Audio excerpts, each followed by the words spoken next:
What's up, y'all? I'm back. Sorry, it's been a little bit. I've been a little bit crazy. It's spring break, so the bug's been home from school and I've been working, so I've been just. Plus, I've been studying up on how to do these YouTube videos so I can do them a little bit better, make them a little bit more entertaining for y'all. Shout out to Josh DOC TV 813 for sending me the stuff and really being supportive of me getting this going. Shout out to the few little subscribers I got so far. Y'all are day ones and always will be. In the comments, type your names, who you are, because I'd like to know. I can't really, I don't know how to search who my subscribers are, but I definitely like to know who y'all are because I really appreciate it and shout y'all out in the videos. Alright, so I'm going to kind of finish up the storyline from last time so I can go into some other stuff next videos. So in the last video I was explaining how I didn't go to school and I started skipping school real heavy to the point to where my mom got a letter one day that said I missed like 168 out of 180 days of the school year. And it was during summer break too, and I remember I don't know if I was outside or if I was in my room. I remember her calling me and like, where have you been all school year? And I said, I don't know. And she cocked her fist back and she was going to punch me. And she didn't, don't get me wrong, my mom used to whoop me with a belt and all that, but as far as punching, they were few and far between. I got a few though. Anyways, so she said, say that again. I was like, I don't know. And she just, bow, hit me right in my mouth. And next thing I know, she's on top of me. And she's like, say it again. Say I don't know again. I'm like, I've just been out wandering the streets. I really couldn't tell you. She's like, why haven't you been going to school? And I'm like, well, I hate school and I get beat up all the time and all blah, blah, blah. All this stuff. And she ain't trying to hear it. So, yeah. Like I said, I hated school. I didn't want to go, so I'd rather just roam the streets with my friends, doing stupid stuff, stuff that got me arrested and getting in trouble, and just being a little hoodlum, man, like, and just going nowhere real fast, but into a cage quickly. And all my friends weren't really doing that kind of stuff. I mean, I had little friends here and there, but for the most part, we were good kids, just doing little innocent stuff, not realizing the levity of the situation, which is a lot of kids, unfortunately. So ultimately, I think the charges against my friend got dropped because they realized that they were kids, and this was a honest mistake. And plus, like I said, he fell off the bridge and just wasn't competent to stand trial, and what was punishing him going to do any more than what he's just gone through. And like I said, shout out to him, man. He's literally the most successful person I know right now after everything he's been through. Like he was able to put everything together and make a life for himself, a really nice life, and I'm proud of him, man. And so anyways, with my story, the whole attempted murder charge with the BB gun, my mom sent me down here to live with my dad. She comes down here. Things are crazy, but she never really told me what happened with it. She just told me that they told her as long as I stayed out of the state of Maryland and stayed out of trouble until my 18th birthday, then I was good. They weren't going to press charges on me.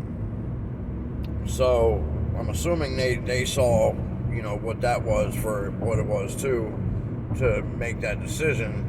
But I know my mom went and sat in jail for 3 days in contempt of court because they didn't believe her that I ran away.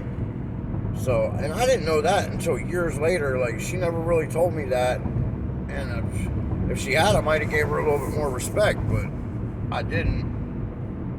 And at the time, I didn't feel like she didn't. At the time, I felt like she didn't deserve the respect. It wasn't like I was just being disrespectful. Like, you've been smoking crack and locking the refrigerator on me and just, trying to get me arrested for no reason, calling the police on me for no reason, like just trying to get rid of me at all costs, throwing me out the house. So of course I didn't respect her. And I mean, it was just a horrible situation, man. So we get a letter in the mail one day, and I didn't believe her about them saying that they were trying to drop the charges or whatever. I didn't really pay much attention to it.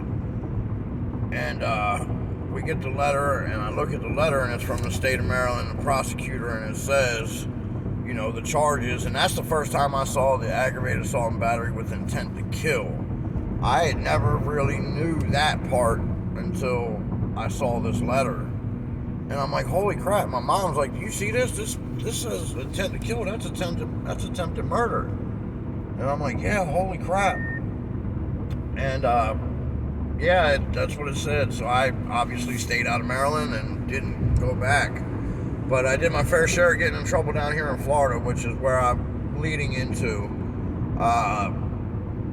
The first time I got in trouble down here, I was going to school at the school, Hudson Middle School.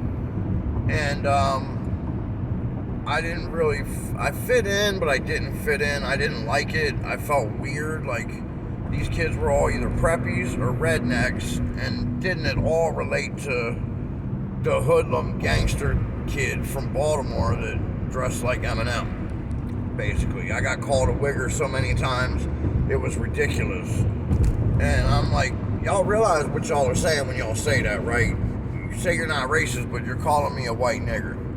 That's what you're doing. Like, let's call a spade a spade. So, for all y'all people out there that say you ain't racist, but call people wiggers, stop that. Of course, that word disappeared by now, because every white kid dresses like that now.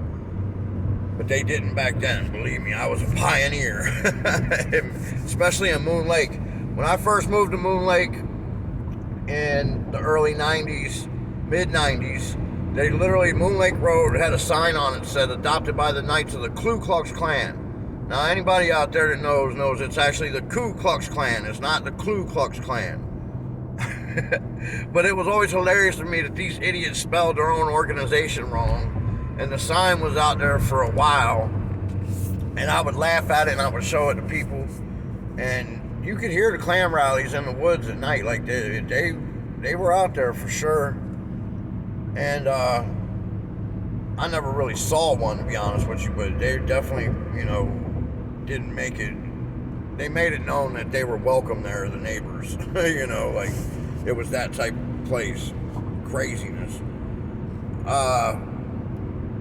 So yeah, eventually the sign came down, and I assumed they were just fixing the spelling on it, but the sign never went up, so maybe. And then, let's put it this way, and this is the truth. I remember one day, maybe late 90s, early 2000s, it made the news that they actually found out there was 5 black families that lived in Moon Lake. That was the news story. That's how crazy this place was. And it's still kind of that now, as far as I know. It's still very backwoods. Anyways, so I didn't care to be there very much. And plus, the trailer we lived in, literally where the screen door was supposed to be, was gone. There was nothing there. Like, nothing. It was missing a couple windows. There was no refrigerator.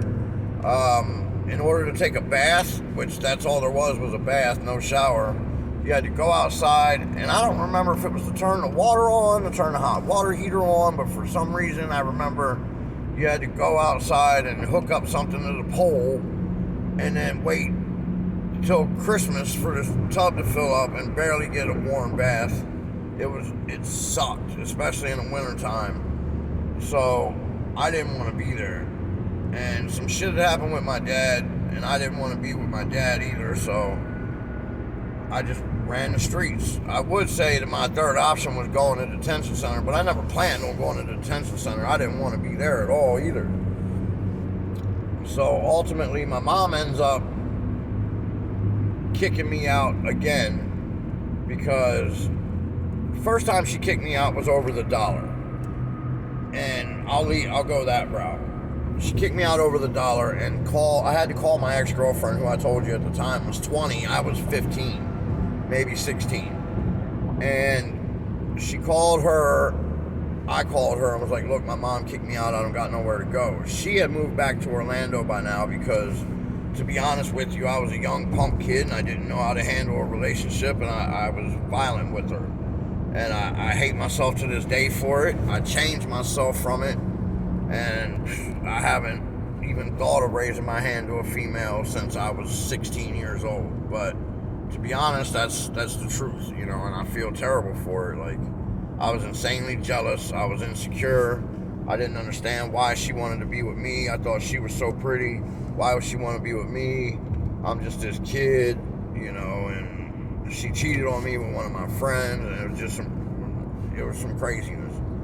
So yeah, like I said, I put my hands on her. She moved back home, as she should have. She shouldn't have given me another chance, but she also saw that I had nowhere to go and that my mom seriously was going to kick me out. And so her and her mom come and get me from Orlando, take me back to Orlando with them. And the first 2 days we're staying in a hotel, and I don't really know why. And then she tells me that her mom and her dad got in a big argument about me, and her mom left and basically was like, I'm going to help this kid because he needs it, and I don't care what you say. Which, shout out to her, that was awesome. Now that I'm an adult, that she did that, like, and especially as crappy as I was as a kid, like, I really appreciate that, But it wasn't all peaches and cream there at all. The stipulation for her was, yes, I could stay with them, but me and her daughter couldn't be together, which was it was just heartbreaking for me. Like, my first love broke up with me. Now I'm living in her parents' house, and she's there, and we can't be together. Like, it was horrible. It was absolutely freaking horrible. And of course, me and her, would sneak around and do whatever when her parents weren't around. But when they were around, it was, she couldn't talk to me like that, or, couldn't be with me. And it was a nightmare scenario. So ultimately, she ends up starting dating this new dude. And again, I'm still in the house having to watch this. And then she ends up moving out with the dude. And that made it even worse. Like, oh my God, I was heartbroken like you wouldn't believe. And then she's back at the house for whatever reason one day, and we get in a big ass argument. And her parents were at a concert, I remember that. And we get in a big argument, and she says something to me about some things that happened to me as a kid, and I lost it. And I was trying to get out of the room. I wasn't trying to hit her or nothing like that. I was trying to just get her out of the doorway, so I grabbed her and I pushed her out the way. And when I did, she fell and hit her ribs on the corner of a waterbed. And everybody knows a waterbed back in the day, they had them real hard wooden frames. And she hit the corner of the waterbed, and I don't think it broke her ribs, but it left a nasty ass bruise. And of course I felt bad for it. I wasn't trying to hurt her, I was just trying to get her out of my way. And so her parents come home. I'm already shitting bricks because she's got this big ass bruise. Her parents come home. She tells her parents what happened. And then the next thing I know, I wake up in handcuffs. Or not in handcuffs. I wake up to 2 police officers standing over me, telling me to sit up. And then they put me in handcuffs. I'm in my boxers. Like, that's it. And so they take me to Jack Center. I didn't even go to JDC at that point. They took me to the Jack Center, which, for anybody that doesn't know, the Jack Center stands for Juvenile Assessment Center. That's where you go and they decide whether you're going to go to the detention center or you're going to go home to your parents. Why they have that, I don't know. Why they don't just take you to the police station, whatever. I have no idea. But anyways, that's where they take you. So they take me to the Jack Center. My sister comes, picks me up from the Jack Center, and takes me back to my mom's house in Moon Lake, which, again, I didn't want to be there at all. And I'm heartbroken. Like I said, it was my first love. Like, I spent like 2.5 years with this girl and blah, blah, blah. So I ended up getting her phone number. And back then, there wasn't cell phones. You had to call collect or call direct. And the call direct cost a shitload of money. So fast forward a couple weeks, maybe a month, I'm calling this girl at her job, even though I'm not supposed to, because on my paperwork, I got arrested for assaulting her. So I'm not supposed to have any contact with her, but we're talking on the phone every day. And she actually came and saw me once throughout that time. Stayed the weekend. And so my mom gets the phone bill the next month, and it's for like, I don't even remember. I know it was a god-awful amount, several $100s. And she like freaks out, tells me to get out again. She'd been drinking, so, you know, it is what it is. So I go to the neighbor's house, the people that did all my tattoos when I was a kid, 14, 15, 16 years old, getting all these stupid tattoos. So I go to their house and I'm hanging out there, and they let me stay there for a couple days, but my mom made such a big fuss about it. Like, they didn't want me there. My mom like wanted me out on the street. She didn't want me at their house or didn't want anybody helping me. She wanted me to suffer and be on the street. Like, thanks, Mom. Anyways, so my mom gets drunk like on the third day and comes over there. She's like, you need to get out of their house, blah, blah, blah. And I'm like telling her, like, look, I'm not in your house. You told me to get out. I got out. Like, you can't tell me what to do from here on out. And she's like, starts hollering for her boyfriend, who's this crazy-ass biker dude that been to prison, that me and my younger brother were both terrified of. She starts hollering for him, telling him that I put my hands on her, which wasn't true at all, not even remotely true. And he comes over and just kicks the shit out of me. He punches me and then knocks me to the ground and starts kicking the shit out of me while I'm on the ground.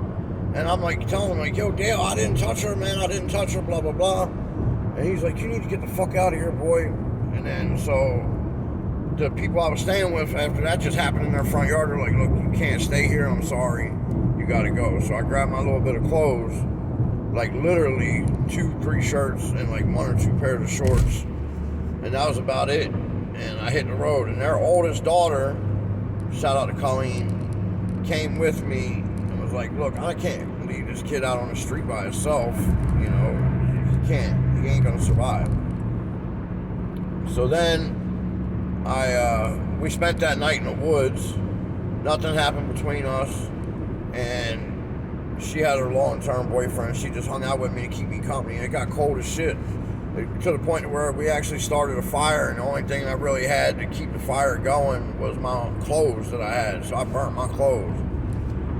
The next day rolls around. I forget how, I think she just went back home, and I decided I'm going to try to walk to Orlando from Moon Lake, which is Pasco County. For anybody that doesn't know, that's like an hour and a half, 2-hour drive, so walking it was not happening. But I got far as hell, to be honest with you. I got, I don't even remember, almost out to State Road 50, and I couldn't take it no more. My feet hurt so bad, I was so tired, like I just was defeated. I couldn't do it no more. So I ended up finding a payphone and calling 911 and telling them that, you know, what had happened, that I didn't have a place to stay. I lied and didn't tell them that my mom kicked me out. I said I was a runaway because I didn't want my little brother to go into foster care. She asked me one day why I never called the police on her after all the shit she did to me. And I told her, I was like, I didn't want Jeff, my little brother, to go into foster care, not realizing that, you know, he's going through hell at home as it is. He told me when he was 21 that he doesn't remember a happy day in his life that where my mom wasn't drunk and doing something stupid or high. And that shit broke my heart, man. Like, 'cause it made me realize I was 10 when my mom started doing drugs and drinking. He was 3, so he literally doesn't remember anything but her insanity.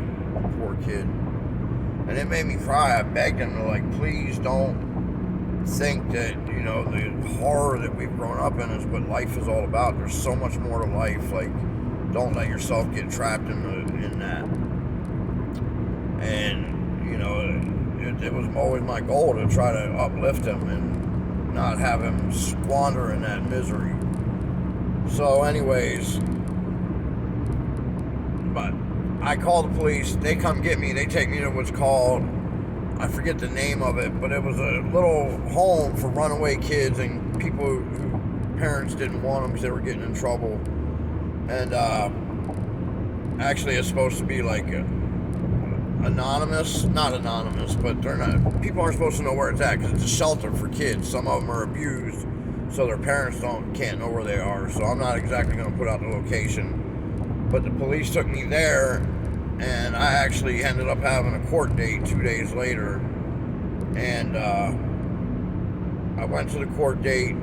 They told me, my mom stood right in the courtroom and was like, look, I can't deal with him. He's constantly getting in trouble. He's disrespectful, blah, blah, blah.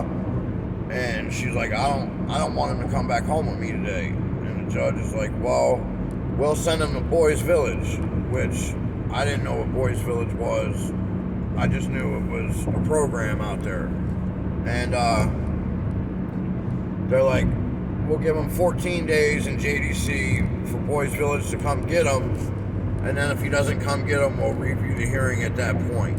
So they put me in JDC in Orlando, which was a freaking nightmare, man. Like, craziness, constant fights. But the first night I was in there, this is a great story I tell it all the time. The first night I'm in there, after you get processed and you come from court and all that, it takes a long time. So it must have been 9:30, 10 o'clock at night before I finally got put in the cell block, which was B1. For anybody that knows about Orlando JDC, there's B1, B2, and G1, and that's the girls. They're on the other end of the building. But B1 and B2 are on right at the end of the hallway. B1's on the left, B2's on the right. And depending on how old you are and what your charges are is where you go. So they put me in B1, which is like the lower dorm. B2 was the older kids, because I was only 14, 15 years old. Anyway, so they put me in the room, and the first 5 seconds I'm in there, all these kids line up. It's like 12, 13 kids in the room. They all line up, and they're like, yo, yo, yo, what's your name? They're all talking and shit, and they're all talking so fast, like I'm trying to catch up with all of them. But I noticed the one in the middle, like, that kind of stands out as the little leader, is this little short white kid that's just ripped up. I mean, ripped up. And he's like, what's up, man? I'm like, what's up? He's like, my name's Ryan. I'm like, what's up, Ryan? He's like, you want to wrestle? And I seen how ripped up this kid was, and he didn't look like he was friendly asking me if I wanted to play wrestle. So I tried to talk my way out of it. I'm like, nah, man, I'm good. I'm tired. I've been in court all day. It's been a crazy day. He's like, no, man, come on, let's wrestle. So then I realized, okay, I can't back down out of this. So I'm like, all right. So we lock up. Within 2 seconds, he slams my little pudgy ass, and he's on the ground. And he, instead of him beating the shit out of me, which is what I thought he was going to do, he gets back up. He's like, all right, come on, round two. I'm like, no, man, I'm good. There's no way I can beat you, dude. He's like, come on, man, one more round. And then the second round, he slammed me to the ground again, and then they took, like, some of them had an ice pack, one of them gel ice packs, and they had popped it open, and they, like, slung it on me and shit, and fucking, they were all laughing and shit. I'm like, what the fuck is this? So I'm like, he lets me up, he's like, go wash that shit off. He's like, y'all shouldn't have did that, and he's telling them not to be doing shit like that. And he's talking to me like everything's all good. He's like, yo, you're good, man. He's like, you know, they give you I didn't have a mat, nothing. They didn't give me shit. They just put me in a cell. So I'm like, yo, I don't got no mat. And he's like, wait. He's like, you can't sleep on the floor. He's like, go to the door and bang on the door until the guard comes over and tell me you need a mat and all that stuff. I'm like, all right, cool. So I go to the door. I'm banging on the door trying to get the guard's attention. And they're all at the other end of the cell, which is like where the toilet, the infamous metal toilet with the sink on the back. Yeah, they're over there. And they're all like huddled up and shit. And I can tell, like, you know, they're talking about me. So I'm banging on the door trying to get the guard's attention, and all of a sudden the lights go out. Boom. So the lights go out, I'm like, oh shit. I wasn't expecting it. They didn't announce it, nothing, just the lights go out. So I turn around as the lights go out, and all I see is a sheet fly up in the air. I'm like, oh shit. So I know what's coming. So I just ducked my head, tucked and rolled, and ducked in the corner. And all. Next thing you know, for probably was 30 seconds, but it felt like eternity. They're punching me, kicking me, and all I can feel is one of them is just hitting me hard, like, bow, inside, just hard. The rest of them were like just a mass pummeling. Wasn't that much bad, but somebody was, I know who it was now. It was that kid Ryan. Turned out his name was Ryan Ash. He was 14 years old. He was about to go to prison for murder. So, and I saw this over the next 2 weeks. Any new person that came in there, he fought them. Didn't care who they were, how big they were, what their mom's name was, none of that. He fought all of them. And his philosophy was, I'm about to go to prison, I have to fight for myself, so I better train while I'm in here. And that he did. I never saw a single person whoop him. That's for sure. And he was little too. He was like maybe 5 foot tall, skinny as hell, but golly, could that boy thump. Anyways, so over the next 2 weeks, I have little bullcrap beefs. Didn't really get beat up anymore, because after they beat me up, the guard finally comes and opens the cell because he hears my head bouncing off the wooden door. And he's like, what happened? What happened? And I'm like, yo, you got to get me up out of this cell. And he can see that I just got beat up. And he's like, what happened? I'm like, man, I don't want to talk about it. Just, you got to get me up out of the cell, man. I can't be in here. And I hear all the kids behind me going, oh, shit, he ain't crying. I'm like, I was too in shock to cry, to be honest with you. Like, it wasn't that it didn't hurt or I was tough. Like, I was too in shock to cry. And I wasn't crying. And they're like, oh shit, he ain't no punk, he ain't crying. So that kind of saved me. And then the guard actually pulled me